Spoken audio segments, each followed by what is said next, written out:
नमस्कार बच्चों, आप देख रहे हो आपका अपना चैनल पढ़ाई इतनी इजी क्यों। कल की क्लास में हमने प्रश्नावली 4.2 के तीसरे और चौथे सवाल को सोल्व कर लिया था। आज हम पांचवें और छठे सवाल को देखेंगे। चलिए देखते हैं इसका पांचवा सवाल। एक समकोण त्रिभुज की ऊंचाई इसके आधार से 7 सेंटीमीटर कम है। यदि कर्ण 13 सेमी का हो तो अन्य भुजाएं ज्ञात कीजिए। क्या दे रखा है? कर्ण का मान दे रखा है और आधार और ऊंचाई के लिए कंडीशन दे रखी है। ठीक है, निकालनी क्या है? अन्य भुजाएं, यानी कर्ण तो हमने दे दिया, आधार निकालना है और ऊंचाई निकालनी है। ठीक है, सबसे पहले तो दिया गया क्या है? दिया है कर्ण कितना दे रखा है? 13 सेंटीमीटर दे रखा है। निकालनी क्या है? ऊंचाई निकालनी है और आधार निकालना है। सबसे पहले कंडीशन देखो क्या दे रखी है। त्रिभुज की ऊंचाई इसके आधार से 7 सेंटीमीटर कम है, यानी ऊंचाई है वो आधार से 7 सेंटीमीटर कम दे रखी है। तो आधार पर ऊंचाई डिपेंड करती है, इसका मतलब हम आधार को सबसे पहले अपनी मर्जी से कुछ भी मान सकते हैं और उसमें से 7 को माइनस कर देंगे तो वो क्या आ जाएगी? ऊंचाई आ जाएगी। तो माना आधार क्या है? मान लो आधार को x मान लो, x सेंटीमीटर। ठीक है, आधार x है तो ऊंचाई कितनी हो जाएगी? ऊंचाई कितनी होगी? आधार में से 7 को माइनस कर देंगे, यानी ऊंचाई आधार से 7 कम है। ठीक है, ये आधार आ गया, ये ऊंचाई आ गई और कर्ण में दे रखा है। हम जानते क्या है? त्रिभुज के अंदर ऊंचाई, आधार और कर्ण के अंदर संबंध क्या होता है? हम जानते हैं कि आधार स्क्वायर प्लस ऊंचाई का स्क्वायर बराबर क्या होता है? कर्ण का स्क्वायर। ठीक है, आधार का स्क्वायर प्लस ऊंचाई का स्क्वायर बराबर क्या होता है? कर्ण का स्क्वायर होता है। अब आधार का स्क्वायर लिखो x स्क्वायर प्लस ऊंचाई का स्क्वायर x माइनस 7 का होल स्क्वायर बराबर कर्ण का स्क्वायर यानी 13 का स्क्वायर। स्क्वायर मतलब 13 को 13 से 2 बार गुना करना है और x को x से गुना करना है और x माइनस 7 को x माइनस 7 से गुना करना है। ठीक है, x का स्क्वायर आ जाएगा x माइनस 7 का होल स्क्वायर, यानी x माइनस 7 का होल स्क्वायर क्या होगा? x का स्क्वायर आएगा पहले, फिर माइनस 2ab, 2 गुणा a का मान x और b का मान 7, फिर प्लस में क्या आता है? 7 का स्क्वायर आता है। ठीक है, तो इसको कैसे लिखेंगे? x का स्क्वायर फिर माइनस का निशान और 7 को 2 से गुणा किया, कितना है? 14x प्लस में 7 का स्क्वायर, 7 को 7 से गुणा किया 49 बराबर 13 का स्क्वायर, यानी 13 को 13 से गुणा करो, 3 3 9, 3 एकम 3 और 13 एकम 13, 9 169, यानी 13 को 13 से गुणा किया, कितना है? 169 आया। अब x स्क्वायर में x स्क्वायर है वो जुड़ जाएगा, x स्क्वायर का डबल हो जाएगा, माइनस 14x प्लस 49 माइनस क्या आएगा? 169 बराबर 0। 2x स्क्वायर माइनस 14x 49 और माइनस 169, यानी माइनस का निशान है और एक प्लस का निशान है, तो क्या होगा? घटा होगा। 169 में से 49 को माइनस करेंगे 0, 6 में से 4 गए 2 और 1, यानी माइनस का 120 बराबर 0।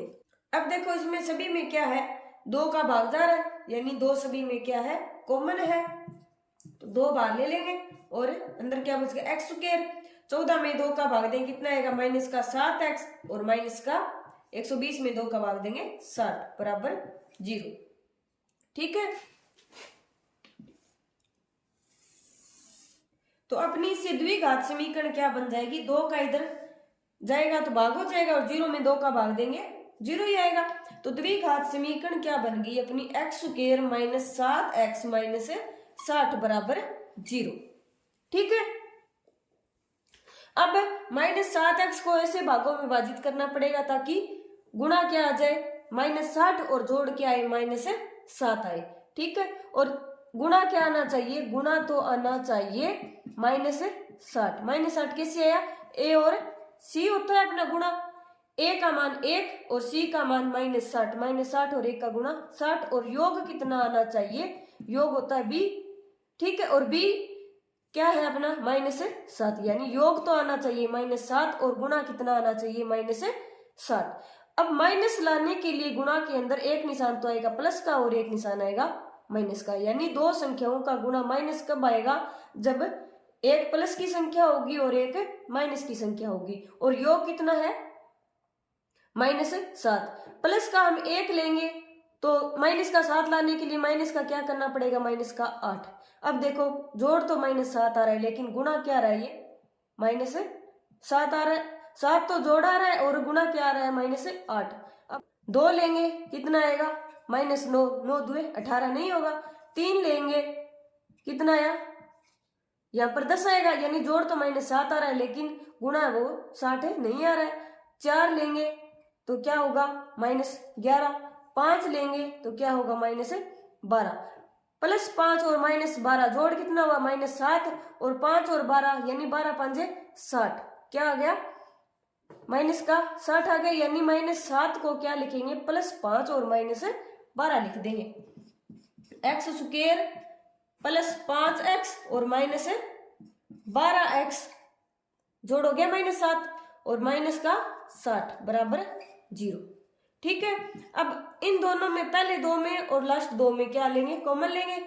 x क्या आएगा, कॉमन आएगा, अंदर क्या बचा x +5 और -12 और -60 में से कॉमन क्या आ गया -12 कॉमन आ गया, अंदर क्या बचा x और 60 में 12 का भाग देंगे क्या आएगा 5, और माइनस ये पहले ही हमने कॉमन ले लिया। ठीक है, ये क्या आ गया बराबर 0। अब दोनों में क्या आ रहा है कॉमन, x +5 है वो कॉमन आ रहा है और x -12 बराबर 0। अब क्या होगा, या तो ये 0 होगा या फिर ये 0 होगा, तो या तो x +5 बराबर 0 तो x बराबर -5 आ गया, और या फिर x -12 बराबर 0 जिसे x बराबर क्या आ जाएगा 12। अब देखो x का मान एक बार तो -5, अब जो अपनी लंबाई होती है वो क्या होती है, हमेशा ही प्लस के अंदर होती है, यानी ये अपना मान है वो संभव नहीं है। ठीक है, क्योंकि लंबाई हमेशा धनात्मक होती है, अतः x बराबर 12 ही मान होगा, x बराबर -5 संभव नहीं है। ठीक है, यानी x बराबर -5 तो अपना संभव नहीं, क्योंकि -5 कभी लंबाई नहीं होती। इसलिए x क्या माना था हमने, x अपने आधार को माना था, अतः आधार क्या आ गया, आधार क्या माना था, x माना था, क्या आ गया 12 सेंटीमीटर। ठीक है, तो ऊंचाई कितनी होगी, ऊंचाई कितनी होगी, x में से 7 को क्या कर देंगे -12 में से 7 को क्या कर दिया माइनस कर दिया। ठीक है, 12 में से 7 को माइनस करें कितना है, 12 में से 7 5 सेंटीमीटर, यानी आधार तो क्या आ गया 12, ऊंचाई 5 आ गई और कर्ण है वो 13 हो गया। अब 12 का स्क्वायर और 5 का स्क्वायर, 12 का स्क्वायर 144 और 5 का स्क्वायर 25, कितना आ रहा है 169, जो क्या होता है 13 का स्क्वायर होता है। ठीक है, यानी ये अपनी जो कंडीशन है ये पूरी सही साबित हो रही है 12 और 5 और 13 के साथ। ठीक है, चलिए नेक्स्ट देखते हैं अपना छठा सवाल। एक कुटीर उद्योग एक दिन में कुछ बर्तनों का निर्माण करता है। एक विशेष दिन यह देखा गया कि प्रत्येक नग की निर्माण लागत रुपए में उस दिन के निर्माण किए गए बर्तनों की संख्या के दुगने से 3 अधिक थी। यदि उस दिन की कुल निर्माण लागत 90 रुपए थी तो निर्मित बर्तनों की संख्या और प्रत्येक नग की लागत कीजिए। यानी क्या दे रखा है, एक कुटीर उद्योग है उसमें एक दिन जितने बर्तन बनाए गए और उसके बर्तनों की जो लागत हुई उसके लिए हमें कंडीशन दे रखी है। ठीक है, निकालना क्या है, निर्मित बर्तनों की संख्या यानी उस दिन कितने बर्तन बनाए और प्रत्येक नग की लागत ज्ञात करनी है। कंडीशन क्या दे रखी है, एक विशेष दिन यह देखा गया कि प्रत्येक नग की निर्माण लागत उस दिन निर्माण किए गए बर्तनों की संख्या के दुगने से 3 अधिक थी। यानी एक नग की जो निर्माण लागत है वो किस पे डिपेंड करती है, बर्तनों की संख्या पर। यानी जो निर्माण लागत है वो कितनी है, बर्तनों की संख्या के दुगने से 3 अधिक है। यानी निर्माण लागत है वो बर्तनों की संख्या पर डिपेंड कर रही है। तो यानी सबसे पहले हम क्या मान लेंगे, बर्तनों की संख्या मान लेंगे। क्या मानो, बर्तनों की संख्या कितनी मान लेते हैं, मान लो x बर्तन बनाए उस दिन।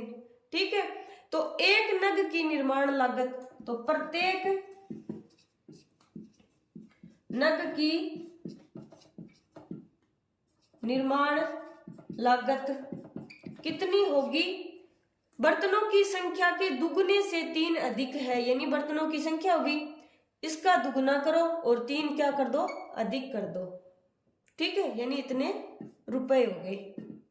अब आगे क्या दे रखा है, उस दिन की कुल निर्माण लागत, यानी ये तो क्या आ गई, एक नग की निर्माण लागत आ गई।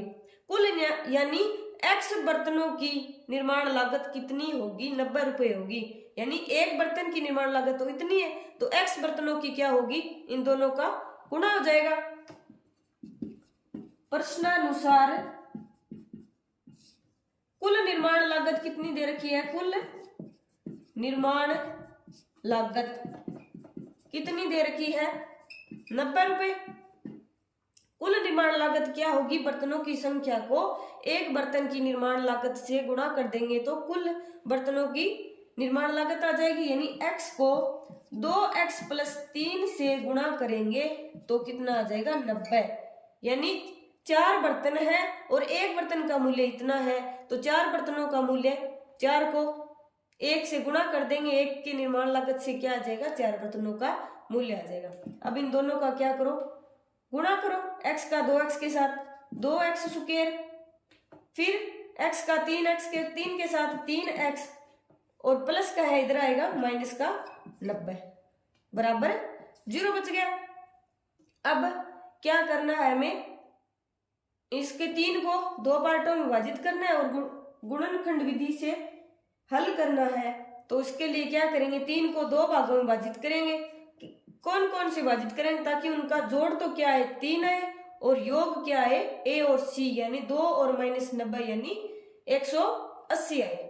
ठीक है, योग तो क्या आना चाहिए 3 और गुणा कितना आना चाहिए 2 गुणा -90 यानी माइनस का 180 आना चाहिए। ठीक है, 15 और 12 का गुणा कितना होता है, 180 होता है, और 15 में से 12 को माइनस करेंगे कितना आएगा, 3 आ जाएगा। अब 2x स्क्वायर प्लस के अंदर 15x और -12x और -90 बराबर 0 आ गया। इन दोनों में क्या आ रहा है, कॉमन x आ रहा है, तो अंदर क्या बच गया, 2x प्लस में 15 और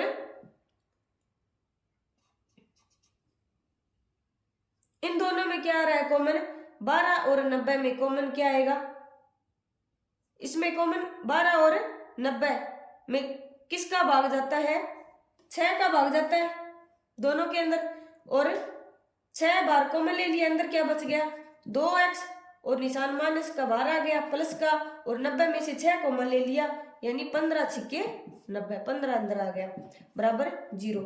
अब इन दोनों में क्या आ रहा है कॉमन, 2x प्लस 15 कॉमन आ रहा है, और अंदर क्या बच गया, फिर इसमें से तो x बच गया और इसमें से 6 बच गया, वो भी माइनस का 6 बराबर 0। अब या तो क्या आ जाएगा, या तो 2x प्लस 15 बराबर 0, ताकि 2x बराबर -15 और x बराबर कितना आ जाएगा, जिससे -15/2 आ गया, और या फिर ये 0 होगा, या फिर x - 6 बराबर 0, जिससे x बराबर क्या आ जाएगा 6 आ जाएगा। ठीक है। अब देखो x का मान एक बार तो कह रहे हैं माइनस का आ रहा है। x है क्या? बर्तनों की संख्या। हमें कोई भी चीज की जो संख्या होगी वो हमेशा ही क्या आती है? धनात्मक आती है, यानी माइनस में संख्या नहीं होती बर्तनों की। ठीक है, वैसे संख्या तो माइनस की होती है, लेकिन हमें क्या है? बर्तनों की संख्या में माइनस में नहीं होती। इसका मतलब क्या हुआ? यहां x बराबर -15/2 संभव नहीं है। अतः बर्तनों की संख्या क्या आएगी? बर्तनों की संख्या क्या आ गई? 6 आ गई। ठीक है, बर्तनों की संख्या 6 आ गई। और फिर निकालना क्या है? प्रत्येक नग की लागत। प्रत्येक नग की निर्माण लागत या फिर लागत लिख दो। कितना आएगा? 2x + 3। 2x + 3। 2x का गुणा मान क्या है? 6 प्लस में 3। 6 2 12 + 3 यानी कितना आ गया? 15। क्या आया? बर्तनों की संख्या तो 6 आई, और एक बर्तन कितने में बनता है? कितने खर्च होते हैं उसमें? रुपए 15। और यानी टोटल कितना गया? 15 × 90, यानी कुल निर्माण लागत क्या आ गई? 90 आ जाती है। ठीक है, आज के लिए इतना ही। इसी सवाल के साथ अपनी प्रश्नावली 4.2 है वो कंप्लीट होती है। आज की क्लास आपको कैसी लगी? पढ़ाया व समझ में आया या नहीं आया? कमेंट करके जरूर बताइए। अगर पसंद आई हो तो चैनल को लाइक शेयर एंड सब्सक्राइब करें। तब तक के लिए पढ़ते रहिए, बढ़ते रहिए और पढ़ाई को इजी बनाते रहिए। मिलते हैं नेक्स्ट क्लास में।